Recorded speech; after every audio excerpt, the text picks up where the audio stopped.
सोलापूरमध्ये Rukmini mini shopping mall व उपाहारगृहाचं पालकमंत्री जयकुमार गोरे यांच्या हस्ते लोकार्पण. महिला बचत गटाच्या उत्पादनांना नवं व्यासपीठ, आर्थिक स्वावलंबनाचा दिशादर्शक उपक्रम.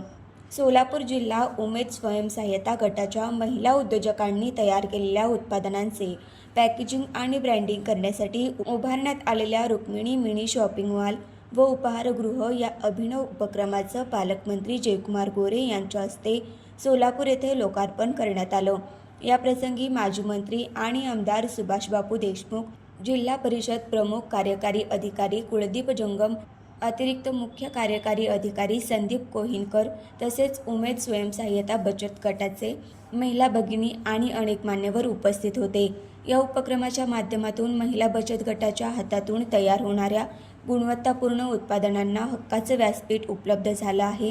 त्यामुळे ग्रामीण महिलांच्या कौशल्याला, परिश्रमाला आणि उद्योजकतेला योग्य सन्मान मिळणार असून त्यांच्या आर्थिक उन्नतीचा नवा मार्ग खुला झाला आहे. महिला बचत गटाच्या हातातून तयार होणाऱ्या उत्पादनांना योग्य व्यासपीठ आणि त्यांच्या परिश्रमाचं मोल समाजापर्यंत पोहोचवावं हा या मिनी मॉलचा उद्देश आहे, असं यावेळी मान्यवरांनी सांगितलं. उमेद या योजनेच्या माध्यमातून ग्रामीण भागातील महिलांनी तयार केलेले मसाले, फराळाचे पदार्थ, सुकामेवा, हस्तकला वस्तू यांसारखी उत्पादने थेट ग्राहकांपर्यंत पोहोचवू शकतील. तसेच उपहारगृहात घरगुती स्वादाचं जेवण आणि अल्प उपहार देखील उपलब्ध आहे. मुख्यमंत्री देवेंद्र फडणवीस यांच्या नेतृत्वात राज्यभरातील प्रत्येक जिल्ह्यात असे उमेद मॉल उभारण्याचा संकल्प करण्यात आला असून सोलापूर जिल्ह्यातील हा प्रकल्प त्या दिशेने एक प्रेरणादायी पाऊल मानलं जात आहे.